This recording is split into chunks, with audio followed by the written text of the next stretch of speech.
how you ended up with Team Sho-Air, and how do you know these guys, and what are you up to? Well, it all kind of started with my brother's relationship with Team Sho-Air and his race with La Ruta and some of the cyclocrossing that he had done in the off season.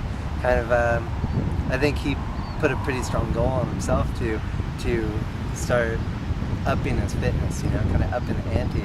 And then Sho-Air and Specialized came in and helped him out, gave him the tools he needed to do that, and also helped him with the training, and then brought him down to Costa Rica and paired him up with Manny Prado, and they had a fantastic time. So from there, I've kind of been steadily getting into the bikes more and more, and even though, like Tyson said, all things two wheels, I've always loved bicycles, but it seems to be a growing part of my life, and that's where I met you, Scott.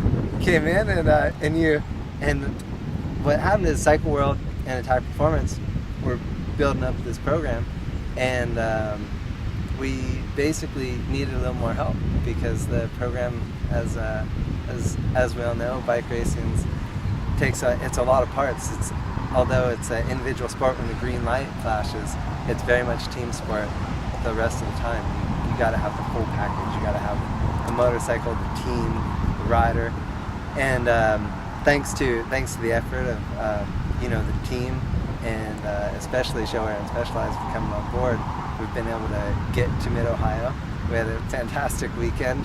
Kind of ended not quite the way we wanted it to because we had a mechanical failure and a DNF in the second race, but that really is not the big picture. The big picture is we progress every session, and we're in a pretty firm stance going to Laguna Seca, which is our goal. Awesome. Tell us about Attack Performance and Richard Stamboli and what he means to the efforts. Richard Stamboli is a true asset to the team, and he is actually an integral part of the team. When Cycle World was setting up the team, they basically wouldn't do it without Richard's support.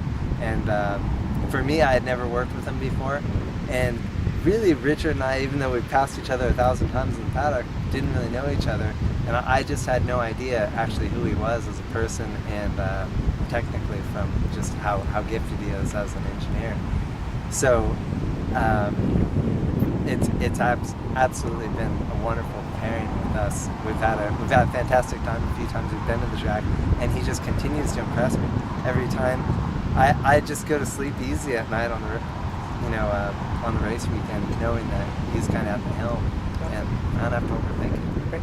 How's your fitness? How would you compare your fitness in your comeback to your fitness while you were at the peak of mid-season form racing the bike? My fitness right now is the best it's ever been, which is kind of cool because I'm the oldest I've ever been. But it really comes down to training with the Sho-Air team, and using the Specialized bicycles and basically getting more time on the pavement. So it's been a big learning curve for me as well, just kind of training right, but also enjoying it. Life is so enjoyable when you're on two wheels. Excellent. Ty, so what's coming up here? We've got Laguna Seca. Can you tell us what are the efforts going to be behind Eric? And I guess you've got some special guests coming and got some things planned. Yeah, absolutely. I think Laguna Seca is going to be our big real launch for Eric. I think Mid-Ohio was just kind of get his feet wet for us as a company. Yeah, absolutely. We're going to have Eric up there, posters. We're going to have some contests with Specialized, bike giveaways, water bottles for him to sign, and we're even bringing up Johnny O'Mara. So, we've been working with Johnny probably 5-6 years now. Top Masters, 4-time national Masters champion. So Johnny O definitely has been cycling for a while, and it'll be good to hang out and keep it all in the family. Eric, can you tell us how Kevin Schwantz got involved and what he means to your efforts here? Yeah, Kevin kind of came in with the Cycle World package, and it was his idea initially to sort of bring in a young rider to the team, and Cameron Bobie was supposed to jump on the bike. He didn't really have the credentials to do so, and the AMA didn't allow him to do so, and so Kevin still got Cameron under his wing, and he's going to eventually end up riding the bike at the end of the year at Barber for a test. But aside from that, he's also been involved with kind of just motivating the team along. I think it's been a big part for Matthew Miles with Cycle World to have Kevin kind of point them in the right direction. And it was Kevin's suggestion ultimately that got us to Mid-Ohio, which was really genius, but it really came down to the support of Sho-Air to actually get us there. Awesome. Can you rattle off the people that are most essential to the team right now? People like Brembo and Yoshimura. Tell us some of the people that have come in and helped support your effort here. Well, usually I can look at like my leathers and I kind of cheat. I'm like, thanks to we'll get you who some we got here. flashcards. But it's really been a great effort, and there was a lot of people in it.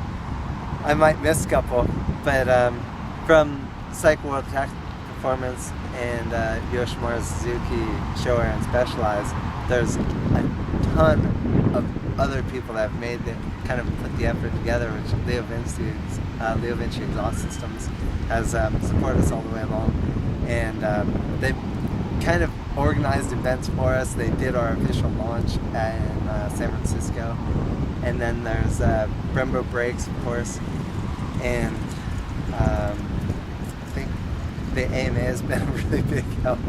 I know there's 10 other in there, but that's all I got on my mind right now. Tell us, how did your brother Ben help you at Mid-Ohio? What was it like to have him there?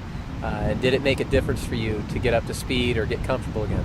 Yeah, Ben was really a sweetheart. He waited for me in the first session, and he was towing around his teammate Chris Clark, and then I was back there too, and Ben was like, "Come on, grab my rear wheel," and so I think the biggest thing is just the motivator to see him out there and loving it, and you have that vibe of I don't know, like that natural feeling of being on the racetrack. It was just so easy for me to grab onto his rear wheel and enjoy watching him and how graceful he is on the bike. It's just natural to be back on the bike. Kind of a set a tone for the weekend. Seems like you have a really close relationship with your family. It's amazing to me to see how close you are, your brothers, your mom, your dad. Tell us a little bit about the Bostrom family and how you got involved in racing and why it's been so important to your success. The bike racing in general is, I don't even know if bike racing, just riding motorcycles has really it's been an integral part of my family. Both my dad and my uncle were professional racers back in the 60s and 70s, and my mom and dad met riding motorcycles. So my dad owned bike shops, my mom owned bike shops.